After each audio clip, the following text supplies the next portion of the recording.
So, welcome everyone to the discussion, and this week's is going to be how to get started with art for your nation and how to progress as such.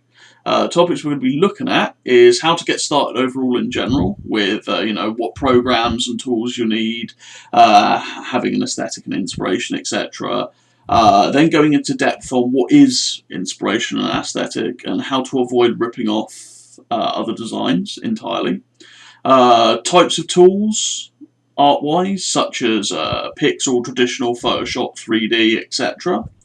How to improve and answer criticism, and also how to take criticism. How to keep up drive and focus when doing art. Doing pieces to scale with various group sheets, so how to use rulers and measure, what sheet specs are, etc. How to do sketches and prototyping on paper using traditional methods. Good sources for references on how to draw people. Helpful tips and tricks for pixel art and Photoshop. Shading and how to do it effectively. And details and empty space and how not to over or underload a piece.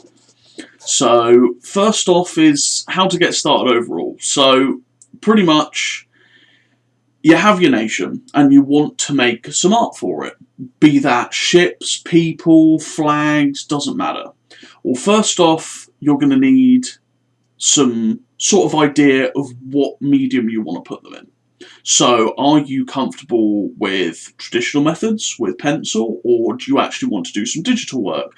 Do you want it to be some simple digital work, in which case, feel free to use stuff like pixel art, maybe MS Paint or whatnot. Or do you want to do things that are more complex, like draw your national leaders in digital, in which case you might want to look into things like Photoshop or Paint SAI. So, the first things first is to obviously download some of these programs if you don't have them. Have an idea in your head, and then also try to make some sort of overall aesthetic for your nation, and try and get some inspiration from different sources, depending on what your nation's like, etc, etc.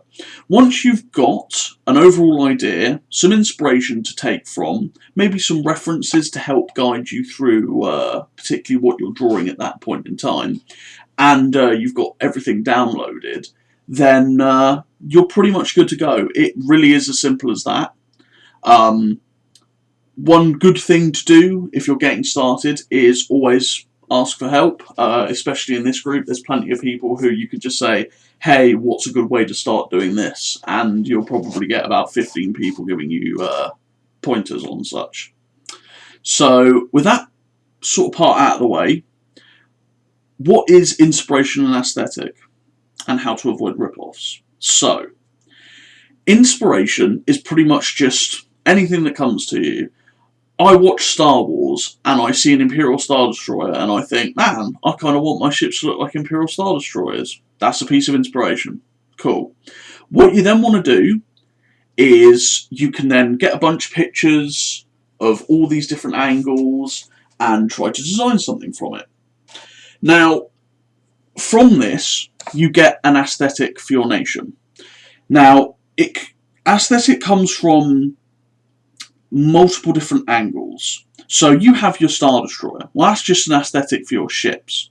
However, what is the overall objective for the whole nation's look?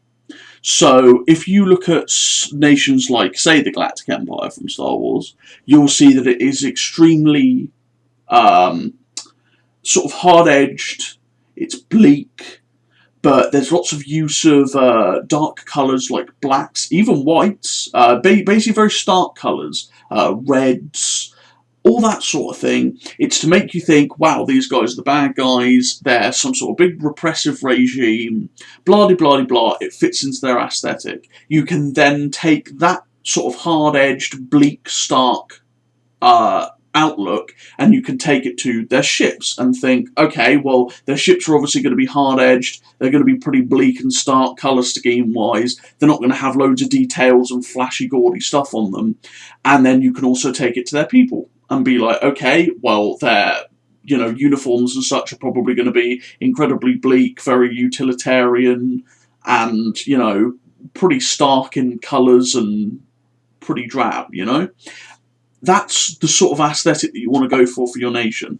If your nation is some sort of artistic, you know, social democracy where critical thinking and artistic impression is very much revered, well, you're probably going to have people with, you know, uniforms or dresses or, you know, clothing that's going to be fabulous and all over the place. You're going to have ships that look pretty ostentatious and have loads of decoration on them and are very flashy in colour. And you could basically just go bananas with all those sorts of different takes. So, with an aesthetic, that is the overall look for your nation, and that includes everything. So, you want to be able to look at a particular piece from a nation, and you can instantly then go, oh yeah, it's from them. So, judging by the colour scheme, or the overall design, or the overall look, you want to then be able to go, yep, oh, that's from so-and-so's nation. If you can pull that off, you have a major aesthetic. So when most people think of the Union, they think blue triangles, or like something to that effect. You want something that's very easy to point out. It also, as Rex points out, is very helpful for refining your sort of like where you want to go with the nation. Once you have your aesthetic, you know what the overall sort of, I guess, how would I put it? The overall direction of your nation is going to be. You know, if they're all drab and stark and hard-edged, then you know that they're probably going to continue to advance in the direction of authoritarianism and, you know, bleakness. But if you have something that's incredibly energetic, loud, colourful, etc., you can kind of direct it in a different way, in however much you want. That can help on the RP front as well. But anyway, where was I? I completely lost my entire train of thought reading that. Yeah, so you want your aesthetic, you want it to have this overview, and you want people to be able to go, aha, that's that aesthetic, I identify that with this faction. Now, a good way of coming up with these aesthetics is, as I said, think about the basics of what makes your nation your nation. So, what do they dress like? What is their colour palette? What's their general take on life in general? You know, what's their outlook? Are they bleak people? Are they happy and bubbly? What's their government like? What's their culture like? Pretty much just take all these things and just think to yourself, how would that make them look? How, if they have this particular point of view of the world, would they design things? Now, obviously, there's been a lot of art over the centuries of human existence, and as such, you can use inspiration to help you. So you can go on Pinterest, or you can go on DeviantArt, you can go on Google and look up all these different things. You can look up X authoritarian faction, or, you know, X crazy artistic faction, or you could just type in all these things and you can find all these different pieces of art that you go, oh, that looks pretty cool, that could fit them quite well, and you can collect them into a folder. And you can use these ideas to refine what it looks like in your mind. Now, when it comes to actually drawing said piece, there's always the big thing of, if you're heavily inspired by something, it can look a bit, you know, very much like that thing that you're drawing from, to the point of sometimes people like to go a bit further and actually just redraw what they're looking at. Now, this obviously goes into the territory of it's kind of a rip-off and it's unoriginal. So, what the best thing to do is, and Dan came up with this, and it was pretty useful, is if you're looking at inspiration, so say you like the Imperial Star Destroyer and you're like, oh, I want to have a ship that looks like that. Take the Star Destroyer and then look around on the internet for other ship designs that you think, oh, that would look pretty cool for my faction as well. Take at least 3 different designs that you like the look of, and you want to incorporate parts of that from each of them into a new design, which you can then draw. And then you can also, as you go, add your own flair.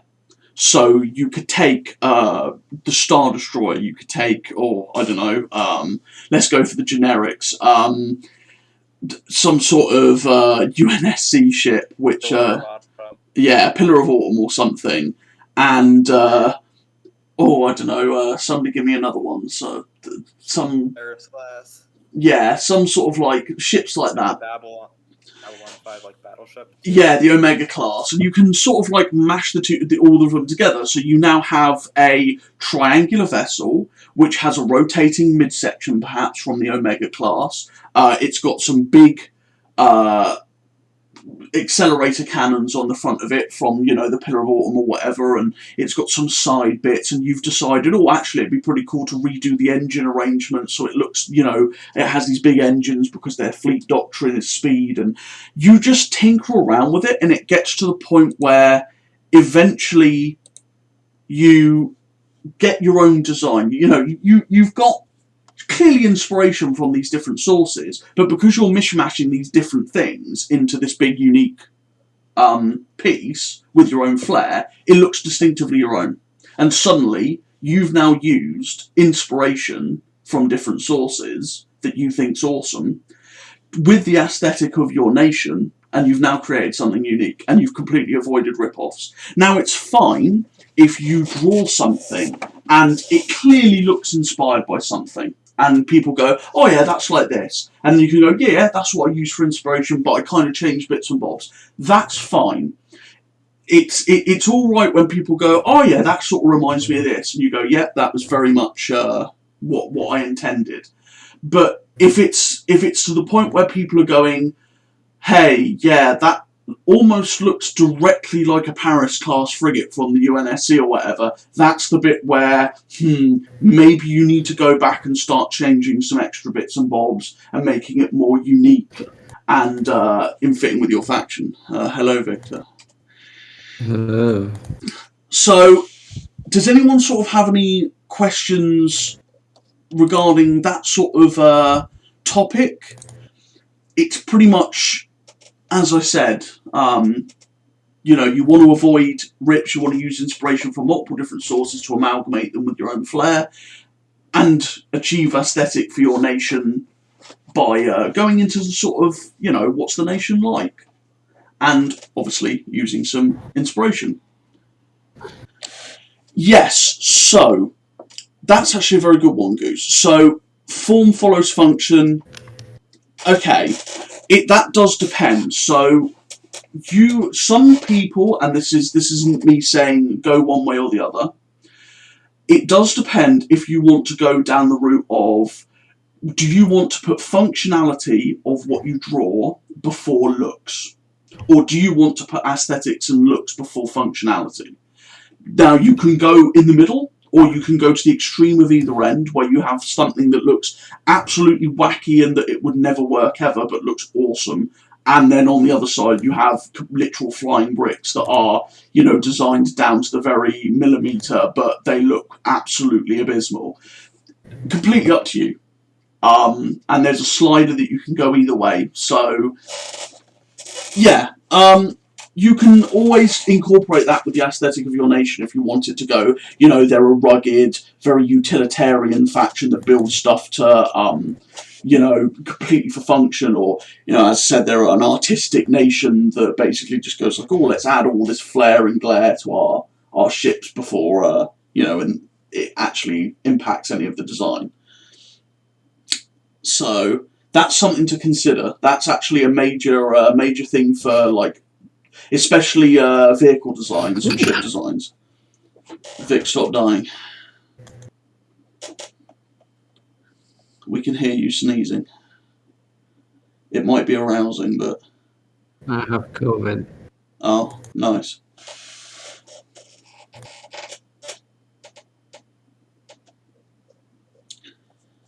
Right. So, any other questions on that front?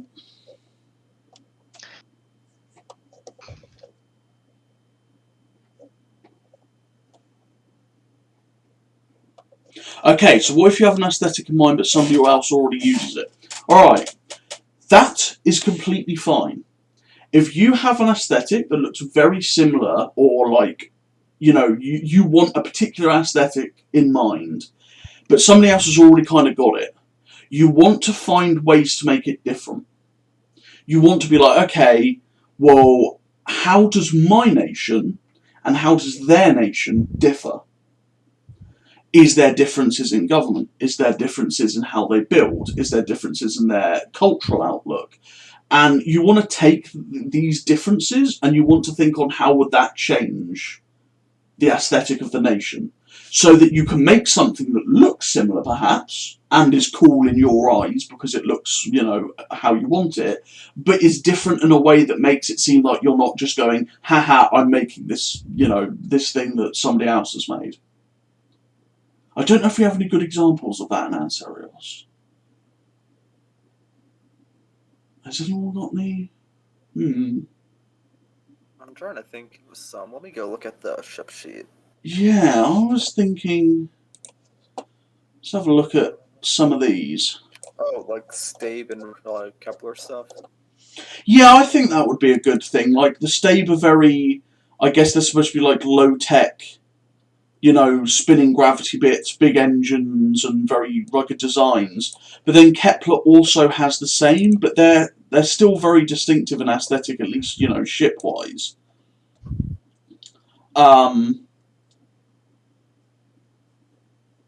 But yeah, so you want to think on the differences between your two nations, and you want to sort of go in the way that makes the differences look more defined. So, next topic. Types of art and tools for such. So, there are multiple different types of art. Obviously, you have traditional. So that is your in person. You've got pencils, pens, crayons if you really want. Colouring pencils, all sorts. This is your pen and paper stuff. I can at least recommend mechanical pencils for doing any sort of traditional work. Personally, I can't stand normal traditional pencils that you have to sharpen. Mechanical pencils all the way. 0.5 in width is what I recommend for sketching, with 0.3 for extreme details if you really need to. I also recommend getting some colouring markers. They're also pretty decent. But a good way is just getting yourself a sketchbook. It doesn't even have to be a big sketchbook, and just enjoy. Just draw whatever comes to your mind. You could get yourself a little sketchbook. I've got plenty of little sketchbooks. Kira actually bought me a nice little one that I take around with me everywhere, and I just jot down any cool ideas that come to me on the train or while travelling, or sitting down. I can just be like, oh, that's a pretty cool idea, or I might see some inspiration and think, oh well, I could modify that to look pretty cool, and I'll just jot a little quick sketch down. So get yourself a cheap little sketchbook, or even a notepad. Just anything will do, or get yourself a major one if you really want to. Get yourself some nice mechanical pencils, keep an eraser on you, and just enjoy yourself and sketch down what you want, and try out new designs.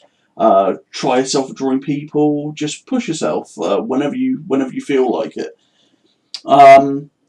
So obviously, with that sort of like traditional side, you've then got the digital side, and that comes in multiple different forms. In Ansarios, it's very common to have pixel art, and obviously we do a lot of our vehicles and ships in pixel art.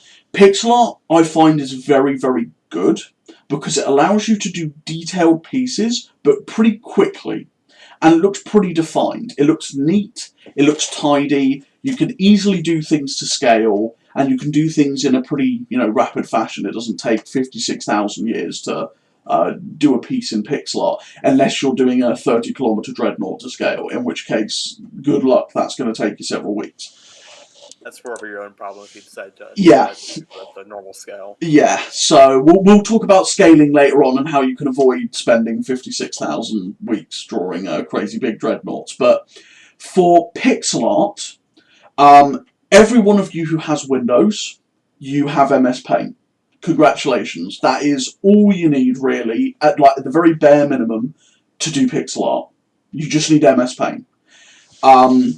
There is, you only need in MS Paint about 4 or 5 tools in the whole of the program to do everything. For me, when I do my pixel shits, all I use is the straight line tool, the pencil tool, the paint bucket tool, and the select tool, and obviously copy and paste. That's it. That's all I use. I don't really use anything else. It's pretty intuitive, and I'll do a little stream a bit later going over some of the basics in Paint. However, you can use and download if you feel that Paint is a bit too basic for you. You can download Paint.net. So I will throw the link for that into context, and I will also be putting that into the notes on this recording. Paint.net is essentially MS Paint, but a bit more advanced. You have layers, so it's much more forgiving if you make mistakes or you're trying to merge different pieces. I'm pretty sure you can do glow effects and gradient effects much easier, so you don't have to manually draw them out in Paint. So that's pretty useful as well. Most of the people who go into full-on pixel art do download Paint.net and use that. I personally don't, because I prefer the ease of MS Paint, and anything that I can't do in Paint, I can typically just boot up Photoshop and do it in there. But I definitely recommend Paint.net for people who want sort of the best of both worlds for the layers, and also for doing some other bits and bobs, but also want simplicity. So that's how I recommend doing all the pixel art and what you need to download. Super simple, super easy. Most people in this group know how to do pixel art, so it's one of the ones where if you need some help, just post what you got into Visual Art and so many people will help you. Next up is more digital, traditional pieces like Photoshop. Now, Photoshop is not exactly the easiest program to get hold of.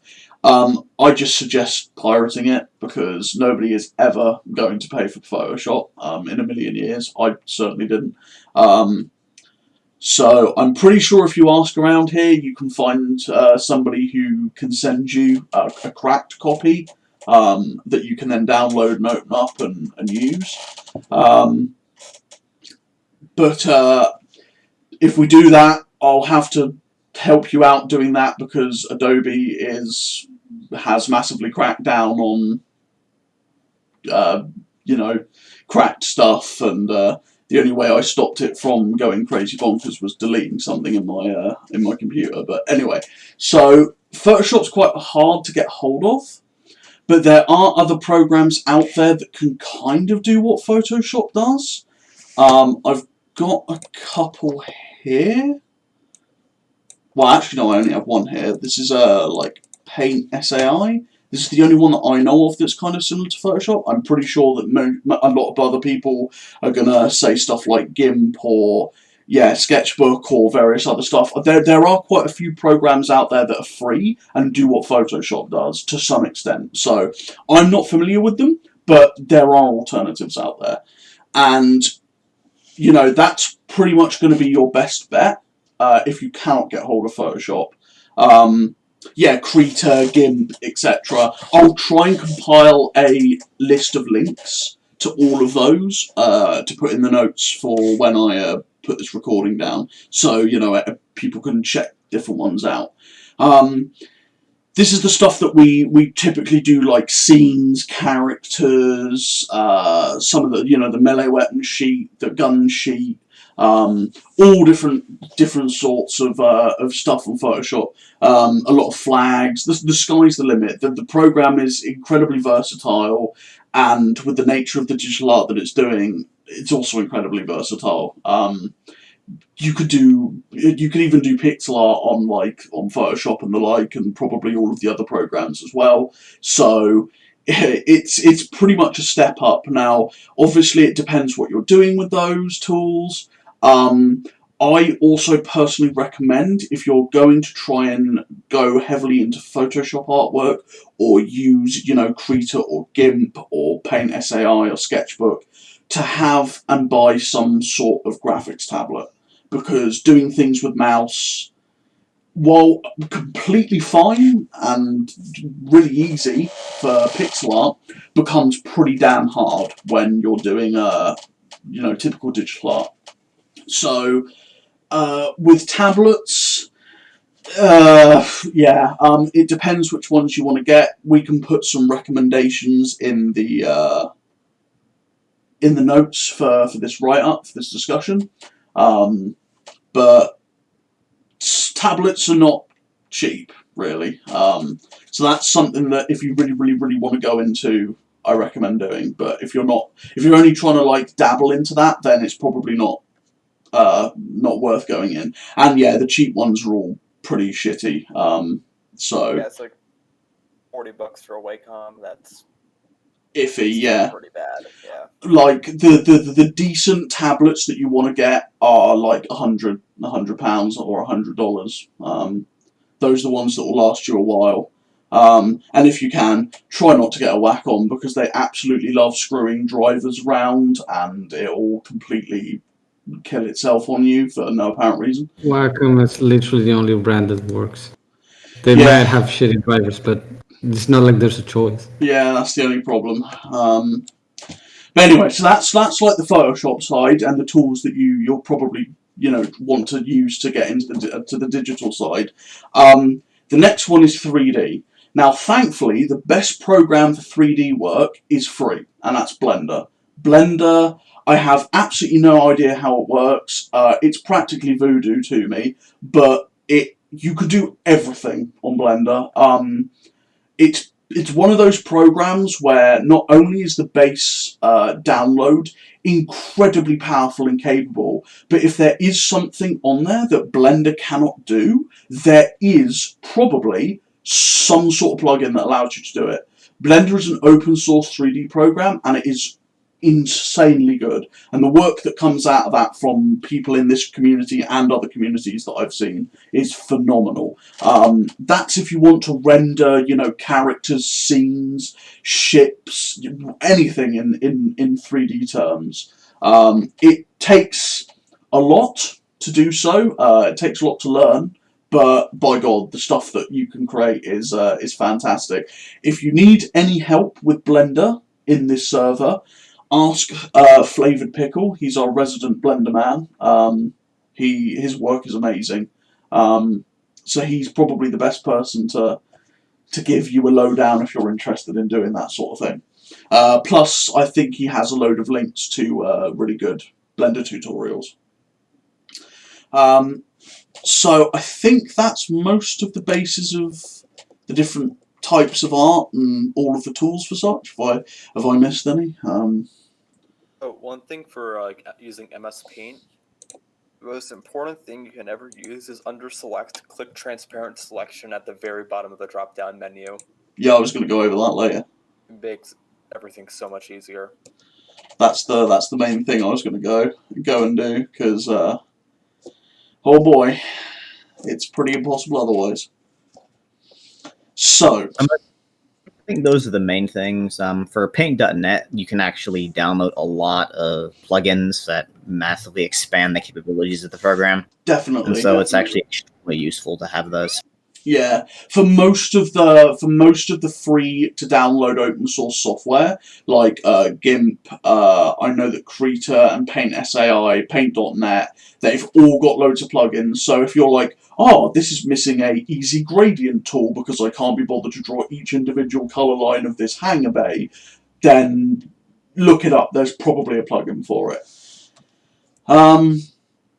So next, I'll be going over how to improve and sort of take criticism and how to give criticism. So, with how to improve, pretty much just go at it. take your inspiration, take your overall aesthetic, and just mash it together. Have fun. Just create. Draw what you want to draw, and do it up as best you can, and then post it to Visual Art, and say, what do you think? What's good about it? What could be changed? And then people will hopefully give you feedback and say, yep, this particular bit looks good. Maybe you could change this. Oh, if you do this, it looks better and it's easier. And they can just give you feedback. Now, don't be disheartened if somebody says, looks kind of a bit shit, to change this stuff. Now, hopefully nobody's just telling you that your work looks like shit, but if they say only a little bit good about it, but then give you lots of feedback on how to improve and change, don't be disheartened and think, oh god, it obviously looks terrible, let's do this again. The worst thing you can possibly do when doing art, in fact just anything in general, is to look at your own work and go, nah mate, it's shit, I'm just gonna not bother. Don't do that, for God's sake. We've had so many people come into this group and we're like, yo, we can teach you how to do artwork. And they've gone, oh, okay, I'm not very good at artwork. And it's like, well, truth be told, none of us were. Most players in this group who now do pixel art, digital art, whatever, joined this group and just didn't do art, at all, in any way, shape or form. And now we have people who are doing incredible pixel art, incredible 3D art, incredible Photoshop art, or digital art, just traditional stuff, anything. And it's all because they have done the best they can, and the best that they can understand to do. They've posted it up in the chat and gone, right, boom, what do I need to do?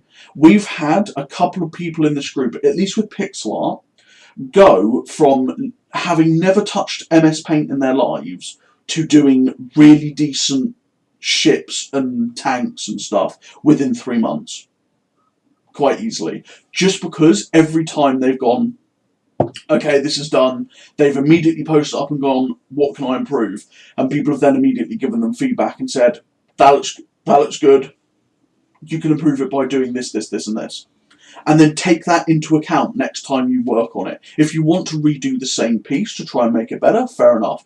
Most people then draw something different and go, okay, well, I'll incorporate the things that people have said and I'll do something new that I think is pretty fun. Never feel like advice is trying to undermine you. If somebody's saying, oh yeah, that's pretty shit, blah, blah, blah, blah, blah, then okay, yeah, they're probably being a dick about it. There's no reason to say that sort of stuff. If you're going to give advice to someone, be straight to the point.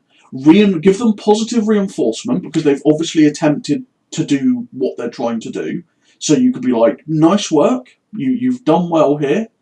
I like these couple of aspects, or these aspects that I really like about it. However, you could have done this in a different way that is easier, and it will make it look better, and you can do so by doing this. This looks a little bit off, maybe you could change it to be like this. Just give suggestions, because people can't work off of your criticism if you're not telling them how to work off of your criticism. It's all well and neat saying, yo, the front of your ship looks a bit off, and the turrets aren't really laid out correctly, and the bridge looks a bit weird, and the engines are a bit too iffy. Well, okay, you've told me that those are sort of off, but what do you want me to do about it? Do you want me to make the turrets closer together? Do I need to enlarge or make smaller the engines? Do I need to completely re-detail it? Do I need to change the bow entirely? Tell them, okay, well, maybe the engines could be a bit smaller and have a bit more detail. Maybe you could elevate the bridge a little bit. Maybe you could space out the guns and put them so that they're firing over each other instead of looking like they're firing into each other. The bow could maybe do a bit more tapered out so it looks more sleek. You could just give people advice. Give them substance. Give them something that you yourself can read and go, I could take away what to do with that. And then tell them, if you have any questions, just ping me. And then if they're unsure on anything, you can just let them know. That is the best way to give advice. That is what we ideally want when people are putting our artwork up and saying, hey, can I get some advice and help over here? That's the sort of thing that you want to be doing. And if you're going to take advice, know that people are not trying to undermine you. Everyone here is trying to help you. Now, if you do get somebody who is like, well, I look shit, mate, and is just trying to be a dick, just let us know, because we'll easily and happily tell them to fuck off. Simple as that. Exactly. So, if you are not sure how to do a particular thing on, how to improve, just do studies and ask about it from artists that you know how to do something. So I've had people come to me and go, Marek, I'm not really sure how to do this particular effect in pixel art. I need to do a glow effect, but I only have access to MS Paint. So how do I do this particular thing? Because, it's kind of a bit hard. And then I'll be like, okay, well, I'll then go and take a little selection from one of my sheets, and I'll ping it to them and be like, alright, so what you do is you start out with glow, as you want the darker colour at the top, closest to the sort of like, the engine or whatnot, and then you want to slowly go down the shading and go towards a more lighter colour. And then you can stretch it out so that it looks like it's glowing. And I can give examples of that and I can show you. So if you ever need to know, find the people who know, because they're going to be around. If you need to learn Photoshop stuff, Swing here has been exceptionally good, where people are like, how do I do this particular shading or style, or how do I use this particular thing? He'll probably just tell you. Or for me with pixel art, or for Flavor Pickle with 3D, or how do I use this particular tool in Blender, or how do I get this particular 3D part to do what I want? They'll give you feedback. We'll all help you. If you're struggling to get a particular thing right, do studies on it. Go onto YouTube, click how to draw hands, or like how to do an effective method with, regarding a particular style or pose, and you'll get plenty of videos that show you like, hey, here's how to do an easy pose ref, or whatnot. Or you can go online and you can do study sessions, which Crag has been doing a lot lately, where you find loads of different images of a particular thing, like poses or whatnot, and you try to draw a load of them on your own, just looking at the image onto the side of your screen. Using this, and this kind of comes onto the topic of tracing as well. Now, if you're struggling, say, to draw people, or a particular perspective, if you find an image that you're like, oh, that's perfect, that is, it's okay. So if I find a good soldier picture on the internet, and it's got the soldier in exactly the pose that I want it, it's okay to sort of just jot over it with sketch on like the pose. That's fine. Don't feel bad if you're just using like an image as like a sketch over to help you get a pose right. What isn't good is if you then basically just trace over the soldier and put him into the picture, and it's like, yeah, you've pretty much just, stolen somebody's work, and it's not really like that helpful. That's not going to help you improve. But if you do sketch, like pose sketches over particular images or something, you are eventually then going to be able to do it yourself, because you're then going to know, okay, well, the general layout and shapes here, you can do it into these different things. That's fine. Don't feel bad for doing that. I do that with poses sometimes. If I'm struggling to get a particular pose right, I'll be like, alright, okay, let's try and find something that looks vaguely similar on the internet, and then I'll use that, quickly sketch over it with the general sort of layout of the pose, and then I'll just modify it if it needs to be changed so that it looks different and is sort of in fitting with what I wanted originally in the first place. So that's completely fine. That's another good way to improve. And as I said, so is studies with drawing things, next to you, and you can just try and sketch it and learn how it goes from the inside out. And the age old, to top this whole segment off, is just keep going. Don't give up. Just keep drawing. That's the only way you get better, and that's the most cliche thing that anyone is ever going to say to you, but it's true. You don't get better unless you keep doing the thing that you're doing. So, sorry, Adra, what were you going to say? Yeah, this is like one of the things where if you think you're bad, you just gotta buck up and power through. Pretty much. You don't turn perfect overnight, unfortunately. No one starts as Da Vinci. No. So, next up is how to keep up drive and focus. So this is kind of tying into the other discussion subject that we had of like how to, not lose all hope and whatnot. So when I'm trying to do some artwork, first off music. For God's sake, how anyone can do art in silence is beyond me. That must drive people insane. That's such an alien concept to me that music, people, just use music. If you're drawing a starship, maybe have some sci-fi battle music. If you're drawing some tank, maybe have some battle ambience. If you're drawing a character, maybe have something that sounds like their theme going. Just listen to things that inspire you to work on that particular topic. And then you can associate songs and try and hype yourself up. Again, watching things is a good way to keep yourself focused. Sometimes if I'm, for example, the Triarch fleet that I was doing recently, I was watching bits from Babylon 5 while drawing that, and there'd be like stuff going on in the background, and it's like, awesome. This is sort of like keeping me going while I'm partially watching something, but also working on something at the same time. Looking at previous artwork is always a good way to help you.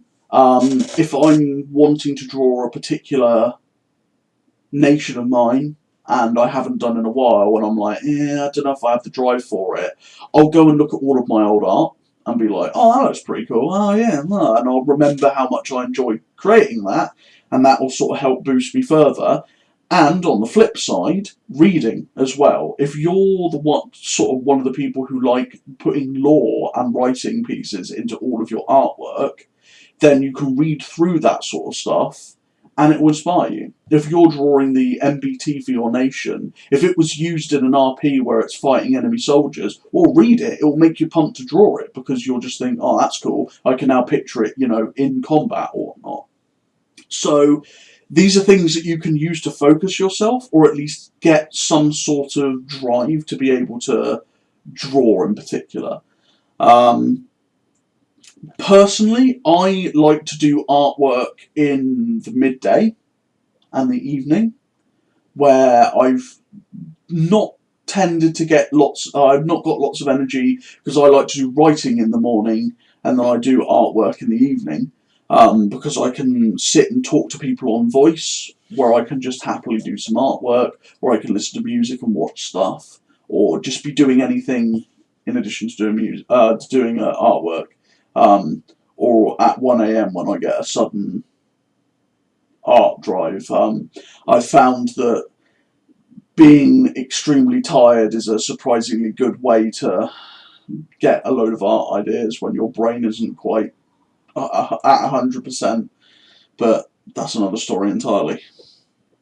Anyone else? Anyone have a good things that they do to get themselves going? The thing I normally do for art is like make sure it's like at the end of the day you don't have really anything else to do, so you can just like focus only on that and nothing else.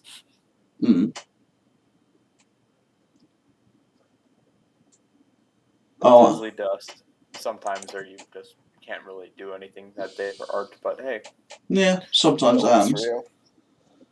I'm sure Swing will chime in and say LSD is another good drive and focuser. Oh no, silence. Rip. But yeah. Drawing under the influence is Yeah. not a good idea. Oh, I don't know. Some people it works, but I wouldn't recommend it myself. But hey ho. So, bit after that, doing pieces to scale with group sheets. So, all of the different sheets in Anserios, we like to standardise things because it's way easier. If you're all drawing to a set scale, you can all then throw things onto a unified sheet, have them all sorted, and it all look really nice together. We do that with ships, and we do that with ground vehicles. So we have set scales for those things. We also have things like the melee sheet and the gun sheet, but they're kind of like unique scales for those particular sheets that particular people draw to. But usually for ground stuff, we use the Junior General / Pixel Marshal scale, and for space stuff, we use. Oh god, it's a bit of a mashup between 1 pixel equals 3.6 meters, or 1 pixel equals 1 meter, or 1 pixel equals 10 meters, depending. 1 pixel equals 4 meters. Yeah. For ships, it's like a bit of a mashup, and it's a bit easier to scale around the ground vehicles without it looking all funky. Yeah, definitely. With ships, there's a bit of leeway between those things, but for ground vehicles, it gets a bit hard because then it can look massively off. So for ships, in the example that I'll show for the recording, the particular sheet that we have at the moment for ships, we've just set up a very basic ruler, which each square is, in this instance, 200 meters, and then every half a square is 100 meters. And then we can just adjust whatever is needed to this particular thing. So, if you are going to be doing things to particular scales, it is good to draw rulers or scale references that help you determine how big things are. Now, you get some people who like doing it to very, very precise measurements where, it can't be any more than a pixel off. And then you get some people who are like, and they just sort of draw to a vague, rough scale, and then they just go, yeah, that's 1 kilometer or whatever. But it is definitely handy to have some sort of scale reference set up. And this can help you then if you do parts sheets where you can do gun turrets and missile launchers, and that allows you to basically just copy and paste them onto new ships that you draw with ease, and you know that everything's to scale, so you can just mishmash parts between everything. And it also means that you can then put it onto a ship sheet or a group sheet of any kind, and it will generally be either to scale or close enough that it can be, adjusted to be fine. So, yeah, it's always worth, in the instance at least of ships and ground forces, to work to a scale, especially in Anserios, because then it works easier for the overall group. If you don't, that's fine. It's no problem. You don't need to feel constrained whatsoever. But having these sort of like size aids is definitely something that I would suggest if you're going to want to do things to the same sort of scales that we are. Then drawing yourself some, or just asking for some. I'm pretty sure that most of us have some sort of scale ruler or equivalent that they can send you. I know that Troy here has a bunch of modern main battle tanks, along with some Anserios main battle tanks, which he sends to people and says, this is an approximate scale reference to pretty much show, and I'll put that in the notes as well. So you can then easily determine. Yeah, I more or less made these like two tanks, the top right and the bottom left, like a T-62 and a K2 Black Panther. So like a pretty rough scale, because I noticed a lot of the tanks on the egg are way out of proportion most of the time. Just originally started so I could keep things a little nicer. Yeah. So that's what I sort of recommend for that. Anyone have any questions on regards to doing scales or pieces for group sheets and that? Oh, I do have a question for things like Photoshop. Is there really a need to keep things or scale? Is it just much easier just to resize it to however big you want it to be? Like the differences in the program. It depends. If you're doing, if you're, I might be able to weigh in on this because I'm like the only person who does their ships like in like that kind of isometric 3D view. Actually, I think there might be one other person who does it, one or two other people. But that's beside the point. Is because I've been doing it for a long time. What I sort of do for scaling is like it's sort of like what he was just saying with like the part sheet, where it's like I have like a rough scale of like various kind of like components and things that go on my ships. And then if I can get those in scale, then I can just sort of roughly figure out how big like a certain ship or vehicle is. Because I believe I did this with when I made my tank sheet, when I put all my tanks together. Do you want me to throw it up in comms text, or is it not important enough? you can if you want. All right. Let me see if I can find it. I don't know if I can find it.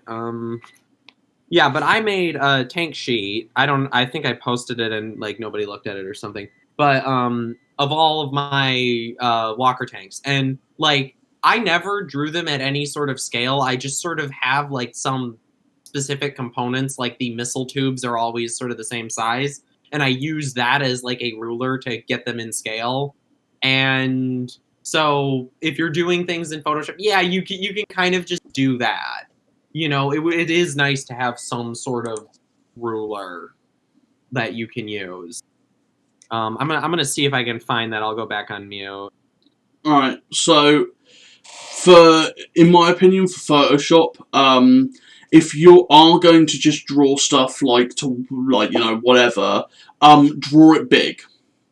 Because with Photoshop, it's much harder to draw small things and resize them larger than it is large things to make them much smaller. But I'd still recommend having some sort of ruler. In some regard. I mean, when I was doing my Photoshop commission pieces of ships, even though I wasn't doing them in pixel art, I was still doing them roughly to the same size that I would be when doing pixel anyway. Even if it was just off by like a margin, they were at least within the sort of area to do so.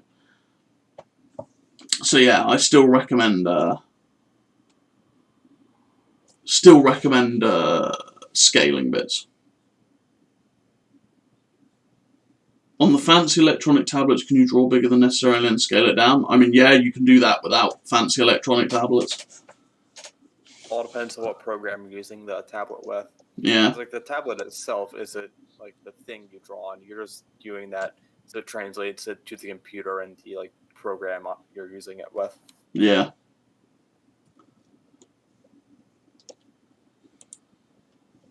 So, next up, how to do good sketches and prototyping on paper. So, we've already kind of touched on bits and pieces of this. Have a little sketchbook with you most of the time, so you could just jot stuff down as and when you need to. Don't bother doing that to any particular scale. Just draw whatever you want when it comes to you. Don't use up that little bit of drive and inspiration. I typically use traditional paper for just prototyping designs in general. So I have my little sketchbook, and it's not got any like super final designs that are hyper realistic. I pretty much just go, I want to redo this particular ship or vehicle or character. I'll just jot down some potential ideas that I think would be cool, and then I pick the best one, and then maybe I draw it a little bit more in detail, and then I go, yep, that's cool, and then I'll transfer it to digital. Now, you don't just have to necessarily do this on paper. You can also do it on Photoshop Digital, if you like. I've got a sketch dump that I do and work on sometimes. But it's imperative if you're doing sketches to keep your strokes light on paper and to not go super hard and super detailed. Just sketch some outlines, get the general idea down, maybe flesh it out a little bit, and then if you want to go into it proper, you can then draw it again, but this time more detailed and more refined. So, in my opinion, paper is great for just getting things down really quickly. That's pretty much how I do things with like just the prototyping stage. But I personally find drawing on paper much easier than doing digital work on Photoshop with a tablet, even though they're weirdly similar. But that's just me. Does anyone else do any sort of like? Well, I mean, Troy, you're pretty much a good person to discuss pencil work. For sketches on like things of pencils and paper, the most important thing if you're using like a normal like wooden pencil like I do is like keep it incredibly sharp all the time. There's nothing worse than having a dull pencil. Also, very light strokes. Like one thing I normally do for this is like for drawing people, for instance, is do like a wireframe, sort of like where the joints are and the bones, like the arms and legs, to figure out dimensions of posing and do that before anything else. Make everything very light so you can erase it later, go over it, do changes when needed, because once you put down like a nice dark line on something, you can't really get rid of it. Yeah, for sure. When you you pretty much want to use light strokes because then you can easily erase it. There's nothing worse in trying to redraw something when you've erased everything and there's still like an after image of what you had there before. That's really annoying to draw over. So, and obviously if you're doing light strokes, it's very easy to then just erase those light strokes and just do amendments just in the drawing. Super simple that way. Anyone have any particular questions on that subject, or?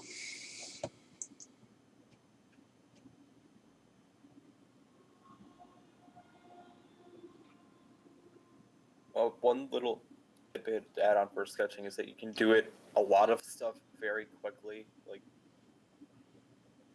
normally for those things on pencil and paper, if you don't really care too much about getting things well detailed or clean, you can do very quickly get a good idea on what you want to be. Definitely. Yeah, obviously takes time to just like get out your graphics tablet, boot up Photoshop. Like, I mean, even if you're not actually, you can't even do that if you're not at your computer. So yeah, with pencil sketches, it's literally a case of like, whoa, whip out your sketchbook, grab your pencil, just like do some doodles, boom, done. Like, super quick and easy.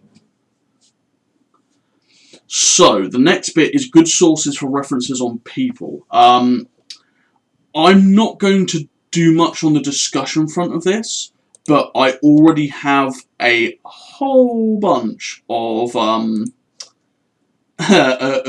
references, and I will quickly link them in the chat here. I will put them all in the notes. Copy message link. There we go. So these are all. Well, they're not all references to people, but there is stuff for landscapes, figure drawing and anatomy, general helpful study stuff, and like there's stock accounts for figure drawing if you're wanting to just like do quick pose references, and there's a bunch of YouTube channels on there for going over and drawing figures and people. So the message link that I've just put there and all of the links that will be in the discussion notes, go bananas. You'll find something there that will really help you. So enjoy on that front. That's all I'll sort of touch on that one. Next up is helpful tips and tricks for pixel art and Photoshop. So we will start with, and I'll start streaming. We will start with pixel art. Welcome to MS Paint. I don't think Paint.net is too different with its tools, so this should also count for this as well. First off, what you're going to be wanting to do, you have the magnifying glass, zoom in, zoom out, etc. You have the first tool that you're probably going to be using is the straight line tool. Now, whenever doing any sort of pixel art, you want to go to size and you want to reduce it to 1 pixel, like so. Okay? That's what you want to be doing pixel art with. You don't want big, thick lines. You want single pixel lines. Undo is up the top here. Control Z. Super easy to get rid of. You can do curved lines, but it's kind of difficult and annoying, and I don't recommend using that tool if you absolutely positively can't help it. You have the sphere tool, which if you want to do a like a perfect sphere, you can hold shift. I think it's the same with line. You can, yeah. So if you hold shift, you can make it so that it's sort of a straight line in any direction. Very helpful. You have the text tool. Very helpful tip. If you want to do sort of very pixelated text to go with it, like these ones here, you want small fonts, 8 size, and you can create easy pixel text. Paint bucket tool, pretty self-explanatory. Click and it fills everything in of the desired color. Pencil tool, very good for filling in single pixel details, like getting a particular thing done on a very small scale or making edits. I use it to clear up particular things. Eraser tool, I personally don't like the eraser tool because it's a bit unwieldy, but obviously it just, you know, erases whatever you put it over. For usual erasing, what I actually do is I get the pencil tool and I put the colour to white, and then I just use that because it gives you much more precise control when doing any sort of details and erasing any sort of details. And obviously, if you go over something on a particular colour, you can just use, which is the colour picker tool, where you just click and it will instantly give you the shade of the colour. And then you can just use that on the pencil tool to, you know, erase whatever you just messed up. So those are the tools that you're going to be wanting to use. The most important part is the select tool. So this is what you want to be able to do. You can pretty much just select everything in there, copy, paste. Now, normally, Paint will just do this, where it will just overlay the white onto anything, and that's just impossible to do, especially if you're trying to put turrets that you've drawn over to the side here onto another ship. So what you actually do is you go to the select section here, and very much down the bottom there's something called transparent selection. And if you click that, suddenly you can overlay things with no issue. Now you can play around with the color 1 and color 2 here so that it can do some different effects. I don't bother with that, but makes it a bit easier when you're working on like a non-white background, etc. But that, oh, and obviously you've got your color palette here and your edit colors where you can, you know, color slide whatever you want. So that's pretty much the outline for Paint. Super simple, you know, bish bash bosh, real easy. For Photoshop, it's a bit more complicated. I'll pretty much give you the very basic gist of Photoshop. You have down here, down the bottom, is all of your layers. So, you know, File, Open, Save, Save As, Edit, usual stuff, copy, paste. Eric? Yeah? Oh, it's still, Paint. it is, isn't it? Hold on. Yeah. Let me redo. That is not what I want. There we go. Cool. So, File, Edit, pretty standard. Image, you're not going to need too much stuff here usually. If for whatever reason your Photoshop randomly boots and it only does grayscale color, just go to Mode and click RGB color and it fixes it. Creating new layers, Shift Control N, or just going up to the top and just clicking New Layer. will create you a new layer that you can then draw on in any way you want, and then that won't affect any of the other layers. Make sure, please, that you are drawing on the right layer, because you will get PTSD, I swear to God. So, the cool thing is with Photoshop is that you can rebind your tool, your hotkeys. So I have my undo as F5 personally, but normally it's like Control Z, etc. Type, again, select, filter, all sort of advanced stuff you're not really going to worry about. So, brush tool. This is what you're going to need most of the time. You can adjust the size of it as and when needed. And then you can also get different brush strokes. So you can have hard, which is, your hard pixel edged. You can have soft. You can play with the opacity. So, up here. So it's not as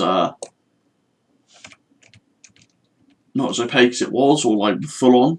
And you've got all these different modes that I won't quite go over, but I also recommend that you have smoothing set to 10% because it helps with strokes. Can't really show you too much here because I'm using the mouse at the moment, but if you have a graphics tablet, it comes with pressure sensors, so you can actually muck about. Hold on, let me get mine out. So, this is with mouse, and then this will be with graphics tablet. And that's based off pressure sensor, so if I lightly tap, I can get small out of it, and then if I press down, I get the full stuff.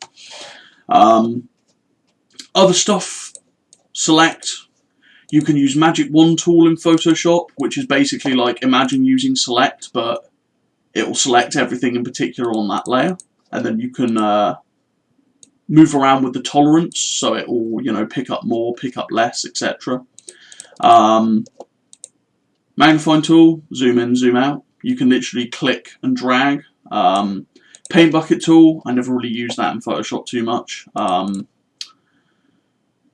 What else have we got? Eraser tool, pretty much same as a brush tool, but a bit more different. Text tool, etc. Pretty much you want to play around with these things and just there's a lot more like advanced stuff for Photoshop, but that's sort of your usual overview. Any sort of questions on those fronts? I would love to absolutely give you a very quick tour over stuff like Blender. Unfortunately, I have no idea how to use that, and I'm just as clueless as you are. So I'd recommend looking up some tutorials for stuff like Blender and the like.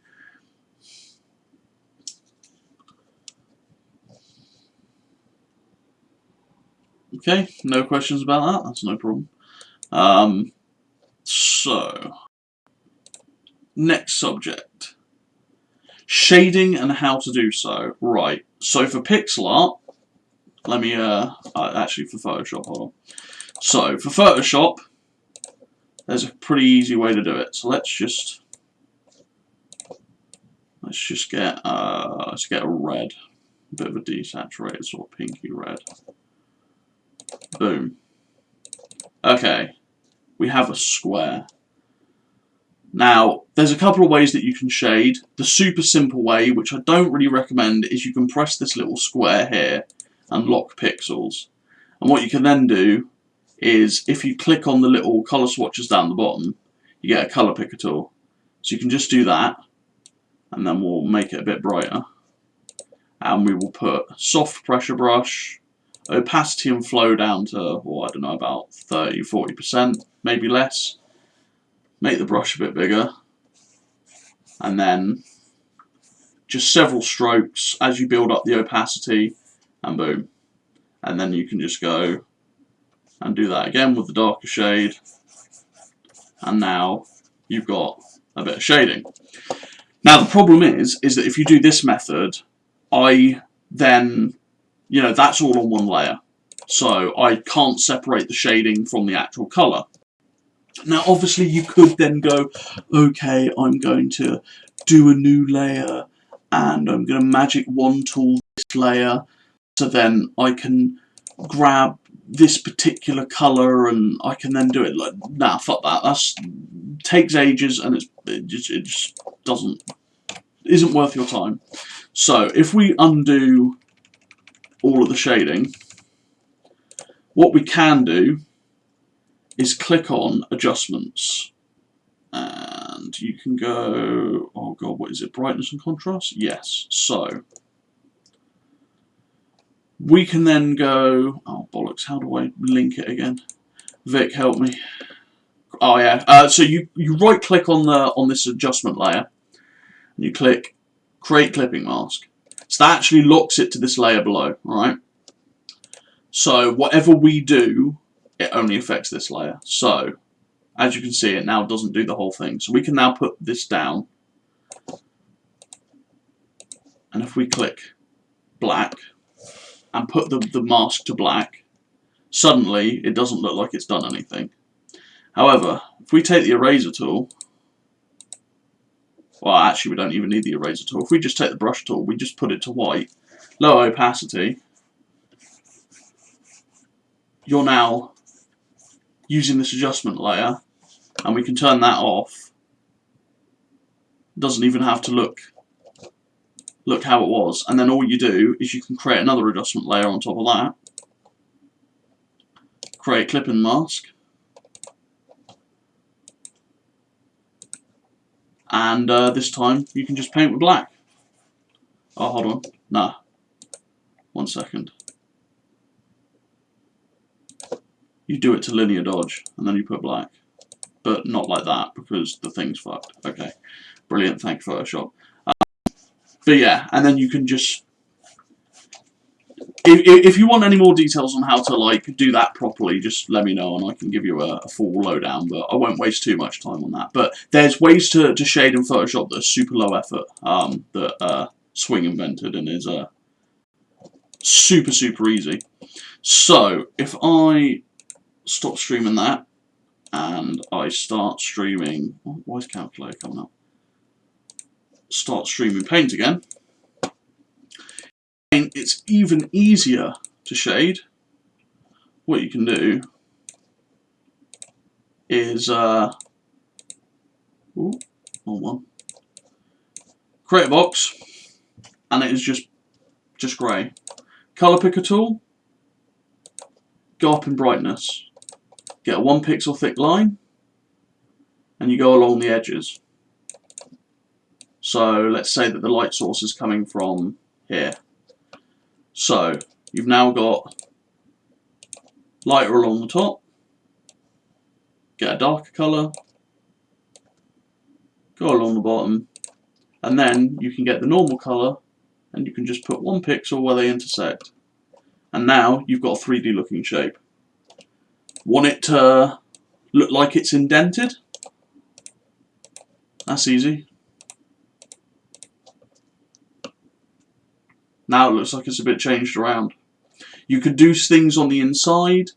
For example, I can then do, say, an armor seam. Oh, what colour? Colour picker tool. My mouse is being a bit finicky at the moment. And then boom. It looks like there's now an indentation on the armor. So shading on paint is super duper simple, and as you can see on some of these, I just go over all of the edges in dark and lighter colours, and it gives a more striking standout from the actual pieces. So that's pretty much how you do that. I do have a reference that I'll send in the notes for showing you easy stuff for paint, but that's pretty much that. Has anyone got any questions on? For characters and the like, by the way, for shading, always look at potential studies. So where the light is going to be shining, how it will be shining onto those characters, which bits are going to be illuminated and not. Swing has another sort of like super simple way of you pretty much just you shade half the person, and then you can go in and do little details for shading for like super simple character pieces. But that's It's pretty much up to you on how you want to go about shading, but for all of the pieces, I do recommend shading. For pixel art, it really does, you know, bring out pieces quite considerably for just bare colours. But any questions on that particular front? I've got a quick question. For the Photoshop one, the one with linear dots, that affects every single color on the piece, right? Yes. However, Okay. it only so you can actually on Photoshop you can change your brush strokes to be linear dodge. You can also for that adjustment layer, if you create a clipping mask, it will only affect what the layer underneath it. It won't affect the whole piece. Alright, got it. Thank you. So it's more localized, so you can control it better.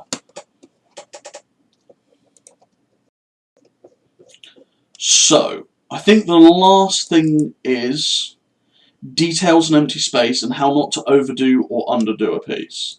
So, yeah, this is a one that people have a bit of a problem on, in my opinion. You get some people who look at, say, designing a spaceship or a scene, and they think we need to shove as much as we possibly can into this piece. So for a spaceship, for example, my early Union designs were, let's shove as many mass driver turrets as I possibly can. Now, we have a term for this in Anseros, it's called turret farming, and it's where people look at a ship design that they've just made and they think, oh, I have areas where there is no detail, so I'll just shove an extra gun or so there. You don't need to do that. There's all sorts of things that you can put on vehicles and ships. So for ships, for example, you can put armor layout, you can put radiators, you can put docking clamps, you can put sensor arrays. There's numerous things that you can put on that don't have to be weapon systems. In addition, don't be afraid to have areas of open space. There seems to be some sort of weird thing where people believe that you shouldn't have any sort of open, undetailed space on ships or vehicles. Well, unfortunately, look at something like the Zumwalt in real life. That shit's got like barely any details. It's just a slab. There's not really much to it. Looks like an untextured 3D model. Yeah. So, you know, these things exist. If you really do want to fill an area which does, you know, is very big and doesn't have any detail there, just put paneling. Just put panel lines on there. So, for example, you know, stuff like that. Or stuff like that. Just simple shapes is enough to just break up and give it detail. That's all you need. You don't need massive, hyper-detailed, super-detailed areas. Just things that work. It's the same for characters. If you have a piece of clothing that doesn't have super hyper detail, that's fine. It doesn't need to be, you know, filled in with intricate embroidery patterns or whatnot. You don't need to crowd every single panel of a tank with extra armour or baggage or whatnot. Maybe you do if you're drawing it in a combat scenario, because that's usually the case, but it's the same also with scenes. If you're making a battle scene, don't overload it. Don't chuck in like 50 different tanks and every inch of the sky has an attacking aircraft coming in doing a missile strike, and you know there's gunfire everywhere, and it just gets a bit overwhelming. When you're trying to design any sort of ship or scene or character, you want to have at least one part where whoever's looking at it for the first time, their eyes will be drawn to. So there's one part on that piece where you will immediately instinctively look at. And then you want to work around it where their eyes can look over the piece in a way that takes them to the most important parts. So if I draw a scene, for example, a battle scene, I will have one close-up shot of, say, a tank engaging something else at far range. Now, when you look at that scene, the first thing you see will be that tank engaging, and you'll be like, that's pretty cool.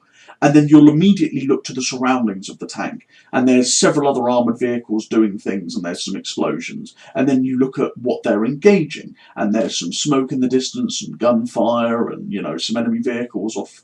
And then you will look at the sky, and there'll be contrails, and, you know, a couple of fighters or whatnot. But you've got to do it in a way that will help the person, their eyes flow across the piece. And it's the same with ships. You know, you might have them look at the sort of back end where you've got the bridge and the engines and some powerful weapon systems, and they can move along the hull and it'll be all right. But if it's just this massive cluster of all these different weapons with no rhyme or reason, or it's just these massive open spaces that don't really have anything, people are just going to be like, oh, okay, they're just going to sort of look at the piece and their eyes are not going to be drawn around it. It's just going to be, they're just going to look at it and be like, okay. It's not going to engross them. So the trick is, if you have large open spaces where there's not massive amounts of detail, just add some. Doesn't have to be a huge amount. Don't overload it. And if you do look at a piece and you think, good God, that's a lot of guns, or like that's hyper detail, maybe cut back a bit. Introduce some negative open spaces where there's not really anything, or there's just some panel lines. It's fine. Don't overload the piece. There's nothing worse than looking at a ship and just seeing endless guns, or looking at a battle scene and it being, you know, as much as some people like 40k, that some of the battle scenes are absolutely horrifically drawn because you just don't know where to look. While others are actually really good, despite lots going on in the scene. It's all about composition. Where you want people's eyes to be drawn to, and how you want their eyes to move around the piece that you've drawn. Negative spaces and detail both contribute, but you don't want too much of either. What are some of what are some of the most egregious examples? Oh, I posted one in BizArt. If you look up like two different paintings of the Last Supper drawn roughly around the same time, you could very clearly tell what one's the better piece of art at first glance. yeah. So I would think some of the older Union designs, if you look at the Ferrum class, for example, it's just guns. Although I have to say, maybe that's not actually the best example that I gave there, because there are just negative spaces and everything. But as much as I don't want to like bash some of the like the Super Alders and Theron ships before Krim did his absolutely awesome redesigns, they had like super bare. Like this one. Sort of like the two extremes. You've got like the Union where it's basically just like turrets, and then you've got like that one where it's sort of like there's just nothing in these big open spaces. But as said, both have been redesigned. The new looks look absolutely fantastic, and we both tried to make it more unique and detailed. So yeah. It's pretty much a case of you learn as you go. Just ask questions if you think like, hey guys, what should I put in this space? Say you've got a big open space, be like, hey, what should I put in this space? Do I put like some radiators? Do I put more guns? People will give you feedback. Or, hey guys, does this look a bit too crowded to you? And then people will be like, yeah, it kind of does. Maybe cut back a bit on like this, that, and the other. So just ask. It's all fine. I dropped an example. I'm sorry. No, you can go. I'll I dropped an example of mine in there that was of a case of overdoing something in terms of detail and not having a good sense of scale to it as well. It just the old Embracer I did for the redo. Can you find that? Looks way better. Okay. On that note, what are some of the stuff I can improve with my stuff? Because So I think your bits look really quite nice. You've definitely got your own style, which is kind of, in my opinion, your works are very chaotic and they look very messy. But I don't want to tell you to stop doing that because, in my opinion, it looks super unique, and that's sort of your style and aesthetic for what you draw. And I don't think that that's necessarily a bad thing because yeah, when I'm I, not. yeah, Sorry. no, I was just going to say, like, I wouldn't want you to change that. Like, personally, I could never do stuff like that, but it looks great for your stuff.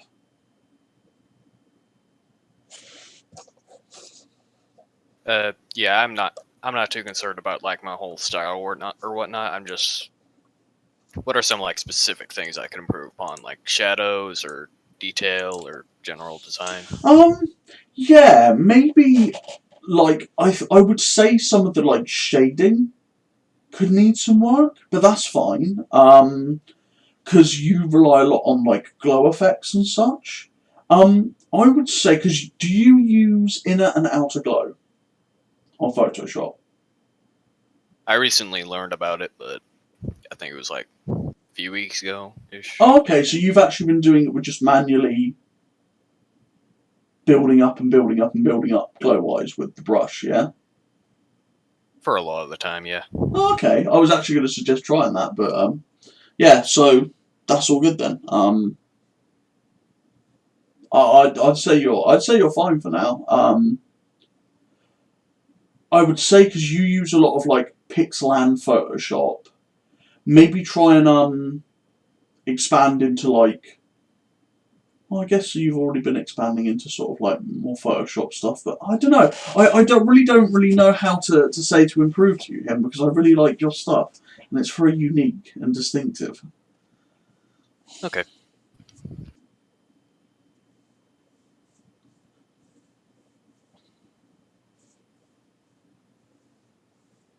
So, Gearshift, if you're not really sure how to design most things, look up, just explore. Um, you're clearly got your own style going on with your tanks. Just keep going what you're doing. Ask for improvements in some of the chats. Maybe get a scale going for your tanks so they're all sort of the same size and that. And just go for it.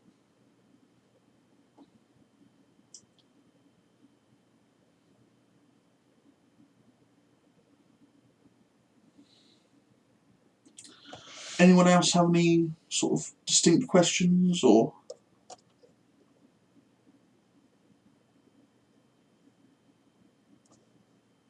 I've got one. How do you do Photoshop and that sort of stuff if you do not want to spend a ridiculous amount of money on a tablet? You learn to get good with the mouse tool. And you trial and error. And you accept the fate that you're not going to have pressure sensitivity.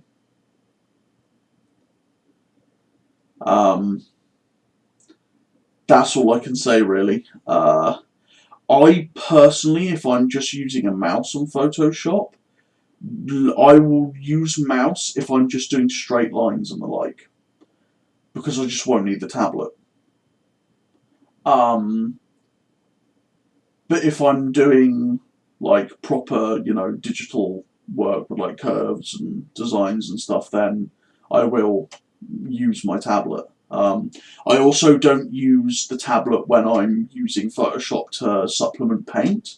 So if I'm wanting to do gradient easy, or if I'm wanting to add glow effects or whatnot, you don't need a tablet to do that. That's super simple and you can use the mouse. Alright. That was worth talking about, like thinking like drawing like characters and stuff in Photoshop eventually because like sketching is good to get an idea. It doesn't really seem to be up to the spec of everything else. You can do it with mouse. I did it in the past. I don't know how I did it, but I did it. My only thing is try it. Doesn't Alright. it can't hurt.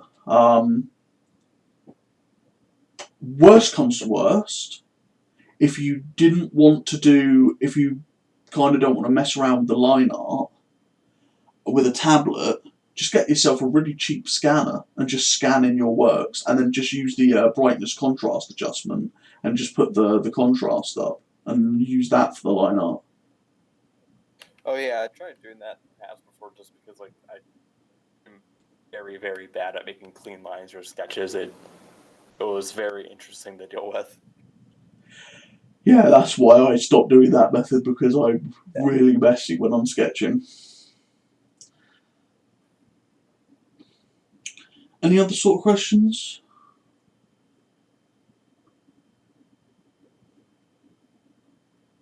Or are we good?